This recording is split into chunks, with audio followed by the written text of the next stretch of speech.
Hope everybody's actually having a beautiful day. Today's training is we're going to make a down expert of you in 30 minutes. This is basically a training for anybody and everybody that is not a technician that actually needs to have a basic understanding of the core businesses of IDFL.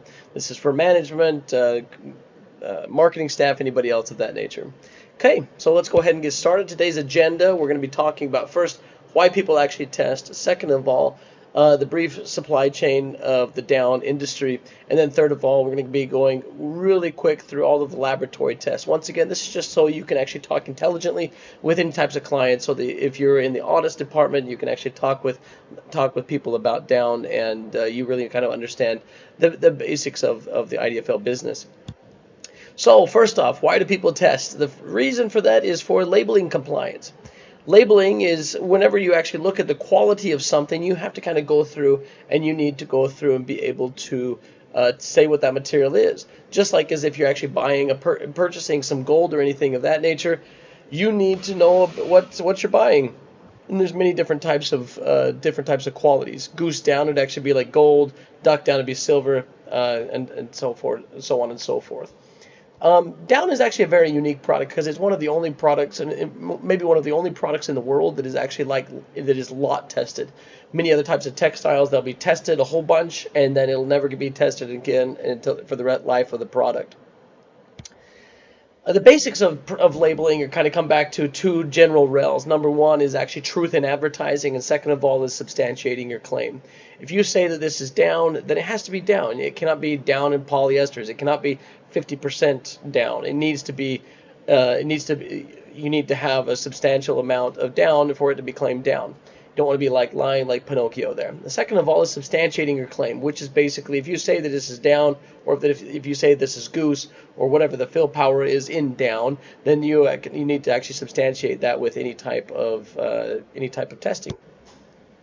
Here you can basically kind of see, this is globally, you can see every different country has different standards. Some of them are the same, some of them are higher, some of them are lower. These are all different requirements that are actually required throughout the rest of the world. These are the primary markets. A lot of other countries that are not here, there's obviously almost like 200 countries. All the countries that are not here might actually just naturally and simply adopt some of the standards that are actually listed in these countries. What you can see right here, this label is one that is actually very common for bedding products. Now, apparel actually has some similar, but there's lots of different variations. What's actually required in the country, what's required for the product, but there's lots of different standards of actually what is required, how big the font has to be, what you have to disclose, what is optional, what is performance, etc., etc. Now, the law label for Filled-Apparel, you have to actually have the country of origin, how to wash label, and the law label. The law label is really what we're actually kind of concerned with here today. They basically kind of go through and it'll say, is this down, or is this feather, is it goose, or is it duck, what's the fill power, all of that type of stuff. The problem is the objective with these is basically making sure that you have a fair playing field. Now, if somebody's actually cheating or if they're actually kind of causing some problems, then you might actually need to have a referee kind of step in. Now, who is the referee? Well, a lot of times it's actually the local governments, but sometimes the governments are not very effective at actually testing the products. In other markets, it'll actually be the competitors. So Nike is testing in IKEA. Bed Bath & Beyond is testing Bed Bath & Beyond is testing IKEA, and Nike's checking for Adidas, etc., etc. So that's just kind of like why people actually do the testing. Now, as we look specifically at the supply chain, because each one of if you look at apparel, you might have zippers coming from here, fabric coming from here, and down coming from here. Let's talk briefly about the supply chain. Maybe one of the first questions you want to actually ask is like, what material do you want to use? And usually with filled products, there's generally two key components. There's either polyester, polyfill material, and we'll be talking about that at the very end, and down. Sometimes people can use, stuffed cotton or silk or other types of materials, wool, but those different types of materials are not very common. So the reason that people use down is because it's sustainable, it's light, and it's compressible, it's comfortable, luxurious, functional, and clean. And we're going to be talking about this in some of the different tests in just a moment. Now, as we talk briefly about the journey of down, there's three basic parts. You have the farm, which is actually where the birds are at. Then you have the processing, which is actually where after the bird, where all of the down and feather is actually cleaned, processed, sorted, and blended. And then the very last portion here is you actually have the manufacturing into the retail. The journey of down, obviously, it starts at the slaughterhouse. The meat is actually what the 95 to 99% of the reason the bird is actually raised. And so the meat will actually kind of go one way, and then the down and feathers goes into the down processing place. So they're going to go through and they're going to separate that, they're going to clean it, and then they're going to blend it. Each different company might do that just a little bit different. They might actually do some dry cleaning before, then separating it, and then actually wet cleaning it, and then blending it. There's all different types of things that they can actually do to kind of get the finished product that what they're looking for. The down processor looks like this right here, where all of the down comes in from the slaughterhouse. It's usually all dried out. They'll kind of go into a little process right here, and through air gusts and these little gate systems, it'll actually basically sort this out. So at the very last chambers, you can actually see on this diagram, the down would actually be at the very end, and then the heavier feathers will actually be here on the left. And that'll actually be relevant towards the composition. Second of all, here you actually have the deduster, where the material is actually taken through right here, and there's a lot of material that's actually taken out right here. The thing is, with the dedusting, there's still going to be a little bit of residue, and you'll also see that pop up in the turbidity test that we'll be talking about in a second, as well as the composition. The next one is actually, as I mentioned before, the washing or the wet washing. And this is basically, it's an operation that operates very similar to your washing machine at home. How you wash your clothes is basically how this down is actually being washed, where the material will actually come in, it's wet washed, and then it spins, it goes through a centrifuge, and then the down is actually removed, and then it's dried afterwards. Then you actually have the dryer, and the dryer here basically kind of goes into a silo. There's a little steam processing, a lot of heat that's actually created right there. This is one of the aspects that really kind of it's really kind of a little bit more energy intensive. Last of all, here you actually have the blending process. And the blending process is this is as soon as the client is actually sent in their request, then they'll actually kind of come back and they'll add a little bit of goose to the duck, and maybe actually add some chicken to the duck. Or excuse me, they'll add chicken to the duck, and they'll add duck to the goose, and they'll actually blend that according to whatever is actually either on the quality assurance manual or what's actually required for that particular standard. And you can see that it's blended here and mixed and et cetera, et cetera. And this is a very fine-tuned process. Just like as if I always use the example once again with the gold. You don't want to be putting too much gold in a white gold ring, or you don't want to be putting too much copper in a rose gold ring. So there's lots of different ways that you can actually do this to basically kind of trim just a little bit of value out of that. But this is the basis of the down supply chain. At the very end, all of the material is bagged, and after it's bagged, then it goes into the cut and sew facility. So there's a lot of testing that actually happens maybe after the down goes out of the down processor, or as soon as the down arrives at the jacket manufacturing or the quilt manufacturing location. But all of this type of stuff, all of the down should actually be meeting that standard. So if they wanted 90% white goose down, it needs to be 90% down, it needs to be white, and it needs to be goose. So that's basically the specification, and it's the requirement of the name brands to provide what they're actually expecting. You can't expect a factory to kind of guess what you want. So it's very important to have a quality assurance manual. Now let's actually kind of talk specifically about the laboratory. Where is the quality with this? With gold, it's pretty, it conducts electricity. Those are actually some of it's soft, it's a rare material, even though it's not that rare. And so as you're looking at down, where is the value in down? So there's basically about 4 different kind of key concepts that we always kind of concern ourselves with. The first one is quality, which actually has the content, species, and fill power. That actually creates loft. The loft adding on to quantity provides you with the warmth factor, and that's always part of the net fill weight. And then you'll also have chemical and cleanliness, which is basically just making sure the material has been hygienically cleaned for consumer use. So you don't want to be having bird flu or any other types of diseases on the face of the down to go in a pillow that you're going to be sleeping with 8 hours every night. There's a lot of also chemical tests that people are concerned with as well now that actually have different impacts on their biology, endocrine systems. There's also the environment and actually how all the different types of things that it impacts that way. And last of all, we have the cleanliness set, and we have oxygen and turbidity are the most common.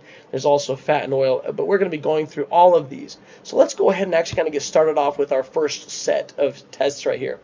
which is actually the quality. The first quality element is the most important. It's the most difficult to test. It's a pain in the butt. It's the most expensive, and it's also required on every single labeling around the world. It doesn't matter if you're in Uzbekistan or in Canada. Everybody requires the composition disclosure on the label. The way that the composition is actually performed is a sample of down will actually be taken, usually either 2 to 3 grams. If it's in Europe, it's 4 to 6 grams. The down is actually separated from the feathers and the fibers and all the rest of the different components. These are actually put in different beakers at the very end. Each one of those beakers will be weighed. The weights will be converted into percentages, and then the finished report will actually end up looking a little bit like this. This will actually kind of show you, here you can actually see the down cluster, the down fiber, feather fiber, waterfowl feathers, broken, damaged, landfowl, etc., etc. The difficult part about this test is that there's lots of different components. And each one of these are the key components, actually, is the test that I just showed you. And here you can actually see that there are a lot of difficulties. Sometimes, just like people, any other natural product, snowflakes, rocks, trees are all the ones I always use. There's not a single tree that's the same as the next tree. There's not a single person. Everybody is unique. Everything natural is very unique, and so is down and feathers. So over here we have down, we have feathers. You can actually see right here. But in the middle we have plumule, and that's one of the things that actually kind of causes a lot of laboratories a lot of consternation because they don't know how to classify these. There's also down, and this is actually chicken feathers, which a lot of other laboratories actually have a hard time actually determining and discerning. And then down here you can also see immature feathers and immature down. And then there's also fiber clusters, a lot of differences in the definitions. As we go through each one of these, here you can actually see if we actually take each one of the components out of the beaker and put them right here. This is basically what you would actually be looking at, where you can actually see that the down feathers, down fiber, feather fiber, and also some of the landfowl here as well. The next test here is also the specie test. A lot of times the specie test is performed after the composition. And so that's one of the requirements, that the down is clean and the feather is clean, and that usually happens in the composition, but it's not a requirement. But very similar to the down and the feather process, what we're going to do is we're going to take a sample. The sample is going to be prepared and it's going to be separated. It's put on a microfiche, as you can see right here, and what they're looking for is the different combination of these different barbs and barbules. They'll actually put the down sample on the microfiche. They'll actually identify it and they'll put that in a beaker. At the very end, then they'll actually weigh those beakers and the components inside of that, and then convert that into percentages. Down here you see the different test methods and some of the different requirements there as well. This actually kind of shows you a little bit more clearly the different nodes of what they're looking for. So here you can actually tell with this sample it looks mostly like the duck, and this is actually a textbook case. There are some that are very, very difficult, and a lot of other laboratories do have difficulties with that.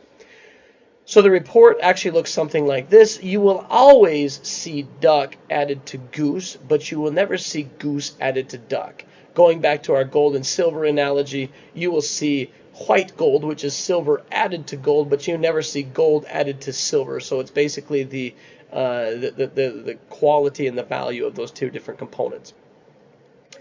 Going along right here, you also have fill power. Content and specie has a direct correlation to fill power.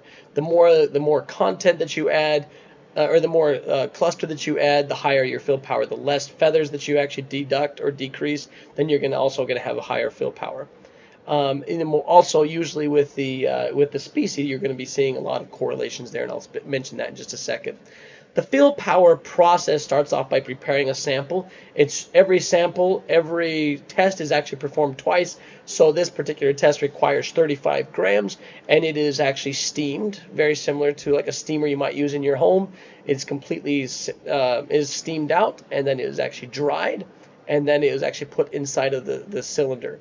Each one of the different countries might actually have slightly different processes on how to actually how to condition the down, and they might have different variations on what type of a cylinder they're using. And then at the very end, it's very simple on how to actually report the results, and that's how the fill power test is actually performed. Here, as I was mentioning before, as you actually see goose and duck, usually goose has the highest fill power. It is a bigger bird. Bigger birds actually have bigger clusters, as you can see down here. And those bigger clusters basically create these bigger spheres, as you can see down here. Those bigger spheres create more space. That greater space creates more resiliency for pillows and loft for sleeping bags and quilts. That loft is actually what causes the down to stay. The down fills in your body space, and that your body heats that space to keep yourself warm. So that's why goose is actually a little bit more expensive than duck. And usually, as you can also see right here, the composition, this composition that you actually see right here is also what causes an increase in the fill power. Here you can actually see just simply the size. Sometimes there's actually very, very large ducks and very, very small geese. So that can also kind of cause a little bit of a change there as well. So that's basically the correlations with the fill power. Now what you'll see on the fill power here is basically either it used to be ounces per square inch on the IDFB, but now that's actually reported as everything is according to either square inches per 30 grams or square centimeters per 30 grams. There are a couple of unique methods down here where it's actually per 20 grams. But anyways, this actually shows you the different results, and this goes directly on the label if the buyer actually so chooses. Now, once again, like the net fill weight and the fill power is what actually creates something that's warm and resilient. There's a lot of different calculations on how to actually figure out what is going to be your GSM, your grams per square meter, or how you actually figure loft in different parts of the jackets and things of that nature.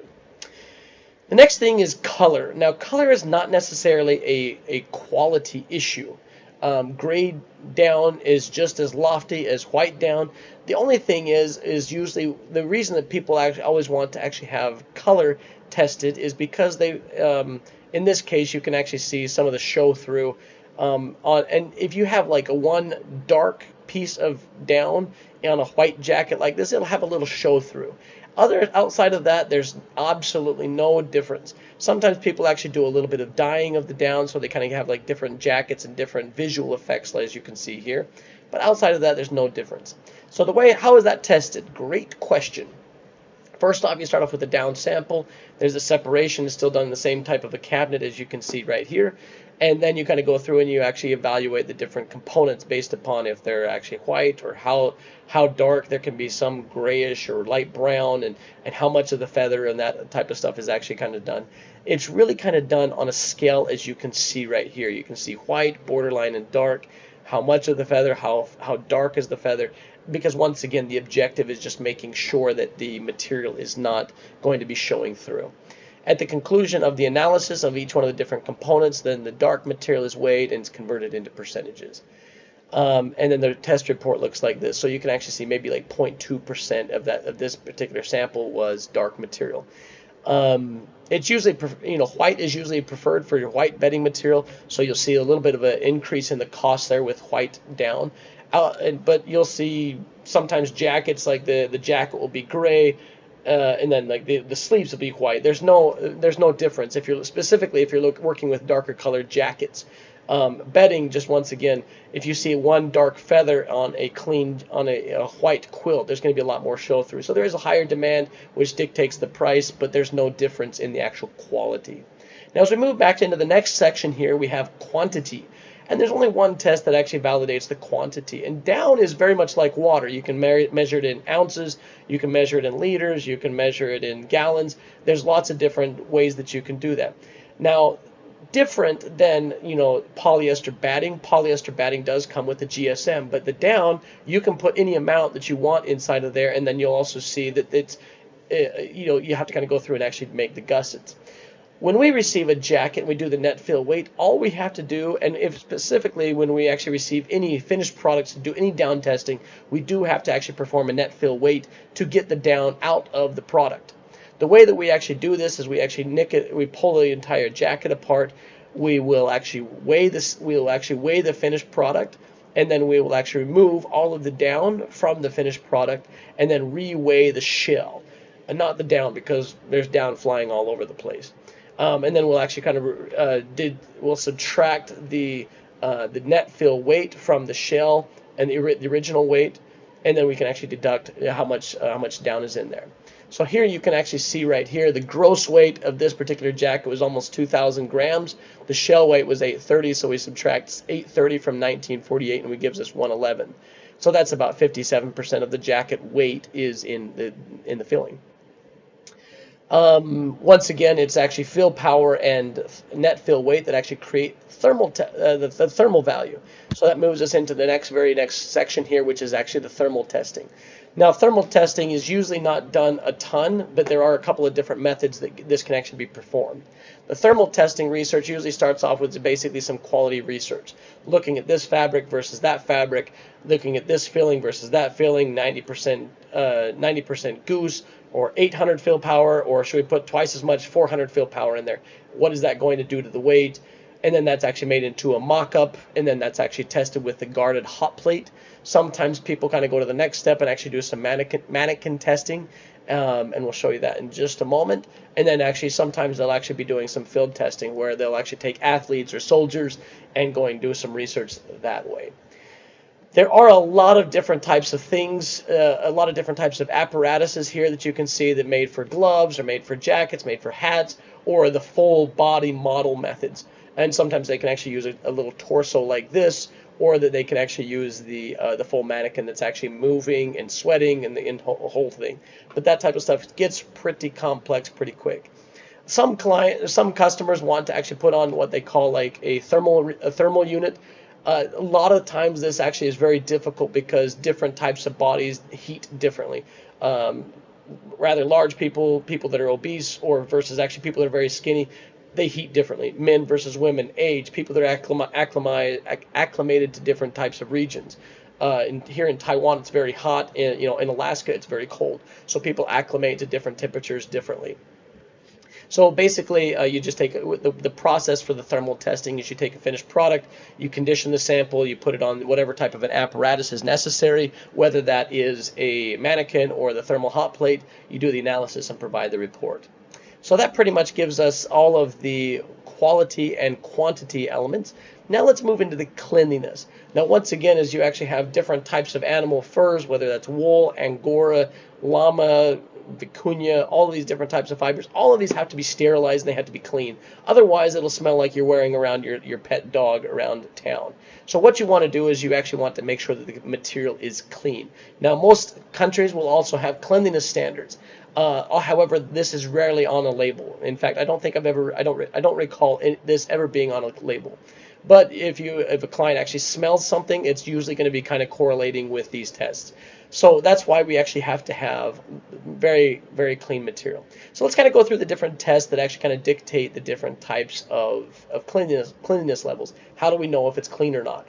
Let's start off first off with the oxygen. Now the oxygen test, what we're going to do is we're going to take a down sample, usually about 10 grams. We're going to mix that with about 1,000 milliliters of water. We're going to shake it up, and we start off with very clean water, ISO grade 3, and then we're going to filter that water after it's shaken for different amounts of time, respective of the individual standards, whatever they require. And then we filter that down through this little filter right here, and then we go through and we actually see how clean the material is. Now, if the material is really dirty, we're going to actually add in a little bit of sulfuric acid and potassium permanganate. What this does is it gives us a different pink level of material. And if it's really pink, then then that's good. If it kind of takes the pink and dissipates, then that's actually kind of a poor result, and we have to kind of keep pumping more and more of the potassium permanganate inside of there. Now the results of the oxygen test are going to be this just basically shows the titration of the sample right here, of how they're going to go through and actually put in the sulfuric acid and adding in the potassium permanganate. Now the test report is going to look like this. It's reported in units of 1.6. So go 1.6, 3.2, 4.8 onwards. Now remember that there are two different tests, so you can see that this particular result is a 2.4, so that's an average of 1.6 and 3.8. Now, oxygen is a way to measure all of the organic material in a sample, and this is usually the source of odor for most of the down products. So if there's actually some type of mold, virus, bacteria, microbiological material, that's going to create a little bit of an odor. Now that actually gets exacerbated when the product is actually shipped, overseas and actually in a dark, humid container for 30 days. That just really kind of causes a lot of odor. So, but every material will actually have an odor. Cotton has an odor. People have an odor. After you're going to get out of the shower, your hair will actually still have a little bit of a smell. There's all kinds of different types of things that way. So there is a slight odor, but usually oxygen will actually dissipate the majority of any extra or excessive odors. Now, the second test that actually kind of works in correlation with the oxygen is the turbidity.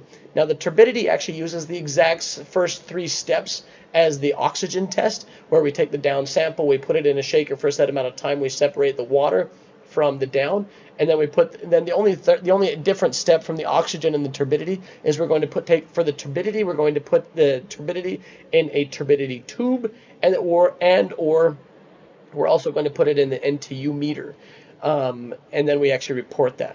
So to differentiate between the turbidity tube and the turbidity meter, here you can actually see the turbidity tube, and basically what this gentleman is actually looking for is an X at the very bottom of the tube.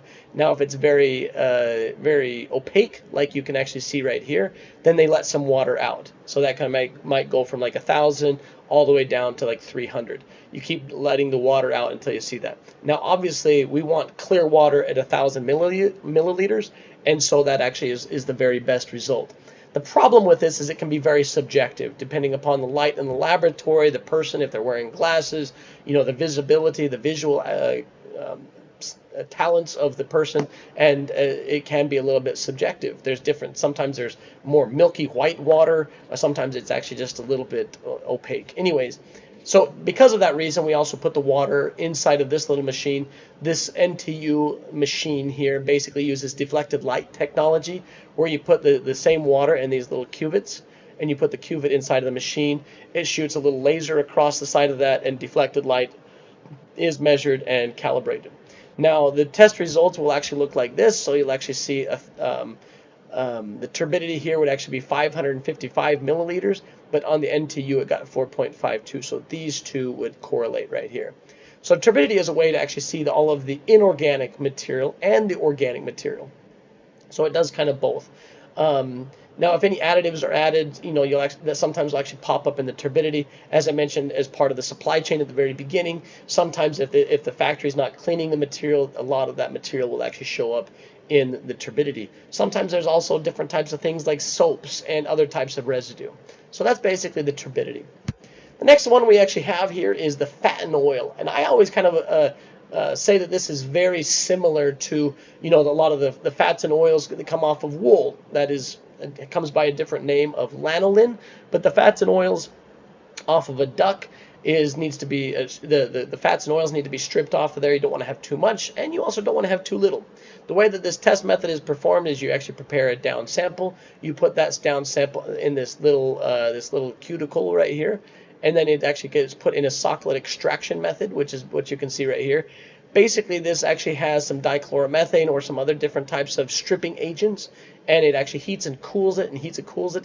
It siphons through there about 20 times until all of the fats and oils is actually completely stripped off of there.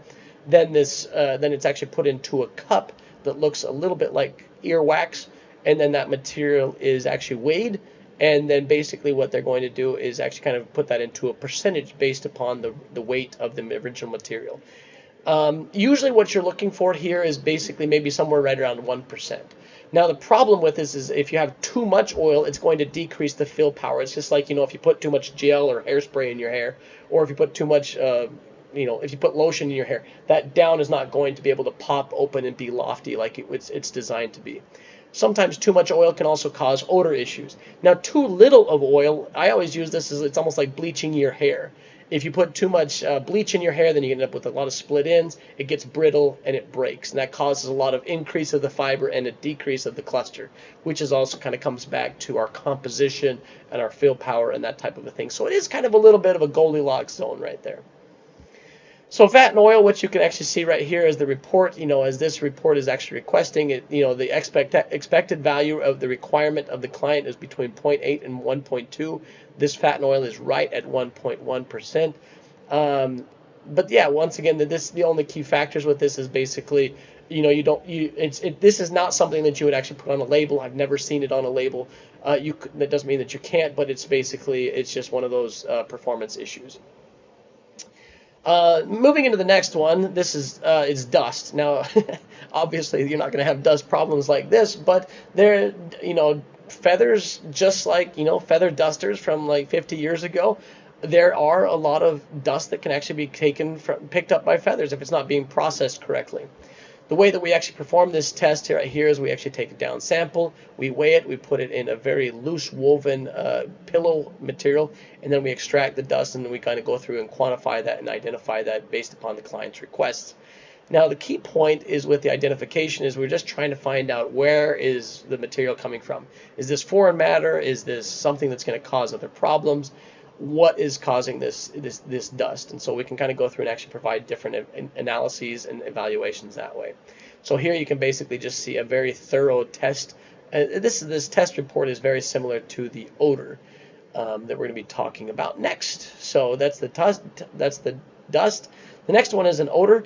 The way that we actually perform an odor is once again, we're going to take a down sample. We're going to do a pre-evaluation. We kind of do this in a systematic process. Because sometimes, I call it the odor ghost. Sometimes it can actually appear and disappear. Maybe when we open up a box, it'll be really stinky, but after airing it out for about an hour, the odor disappears. So we have to handle this one very carefully. So there's different types of evaluations throughout the process. The way that we actually perform the actual odor test is we will put down in a jar. We'll actually add some ISO grade 3 water to that, and then we'll kind of go through and evaluate that based upon sensory of some of the test analysts, or we also have some different machines that go through and actually quantify that and identify that based upon the test method the client's requests. We issue that out into a report that looks something like this.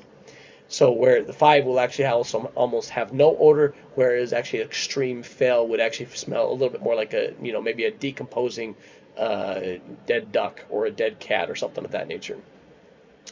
A lot of people always ask who smells the best. This is completely anecdotal, but what you'll see right here is there are white duck feathers, or usually white young duck feathers typically are known to actually have the strongest smell, whereas gray goose down will actually have the least amount of smell. But once again, this kind of comes back to the processing, what type of detergents they're actually washing with, how clean is the material, and there are also little cavities in the white duck feathers or just larger feathers, so there are some concerns that way.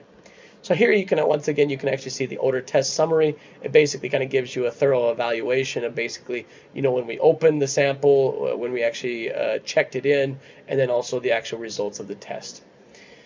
The next test we actually have right here is pH. Now, pH is something that's actually done on many different types of materials, even textiles. The way that we actually perform this test is we take the sample, we chop it up. The chopping just actually adds a lot more face value of the material.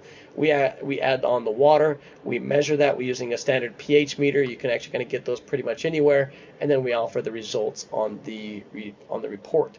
Now, the pH scale is obviously the more acidic, it's not going to feel very good on your skin if you have battery acid, and it's also not going to feel very good on your skin if you actually have lye.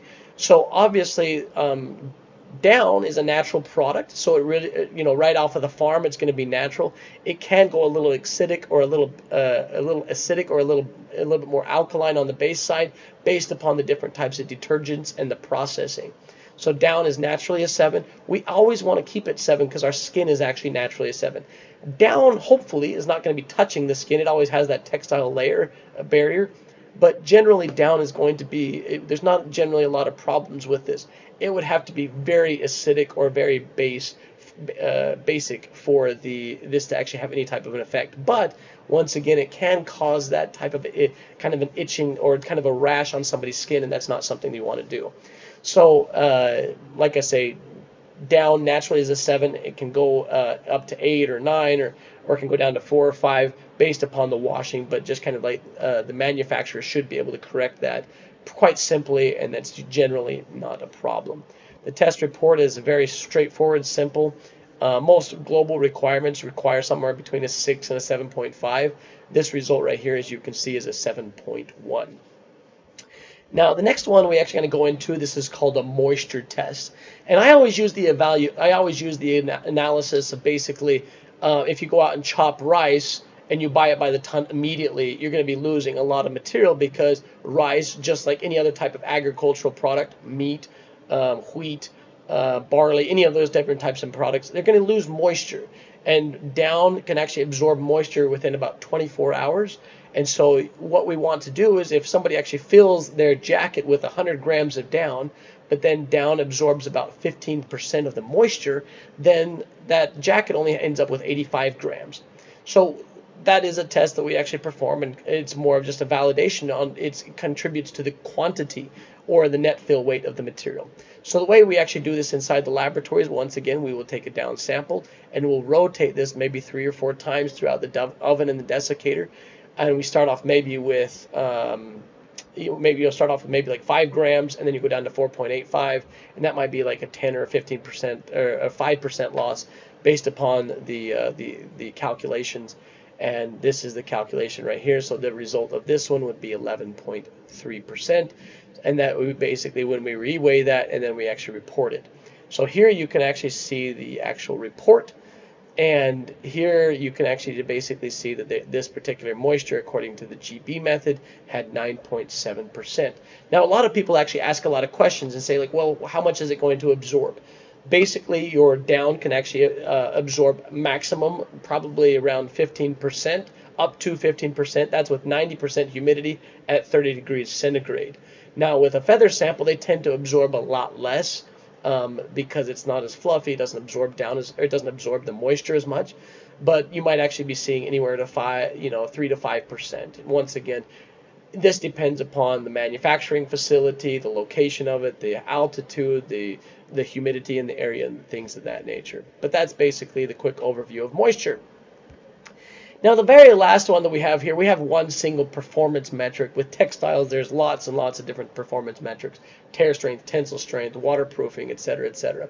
But with down and feather methods, with down and feather performance outside of fill power, you basically end up with DWR. And there are 6 methods for this: the hydrophobic shake test, the added water weight, laundry durability, water absorption, and the dry time. I'm just going to go over through these really quickly. With the hydrophobic shake test, basically you take some down, you put it in a jar, you shake it until the down completely is saturated. It goes from a level 5, as you can see here, until the down is completely saturated. The longer that it's out there, the better off that it is. This is kind of a hypothetical situation, but if you're actually hiking up in the mountains, you fall in the water, how long is that down going to remain completely saturated and not going to keep you warm? That's what they're looking for with this one.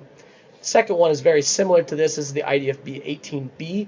Basically what this actually does is it basically says, well, how much of that down is actually residing on there?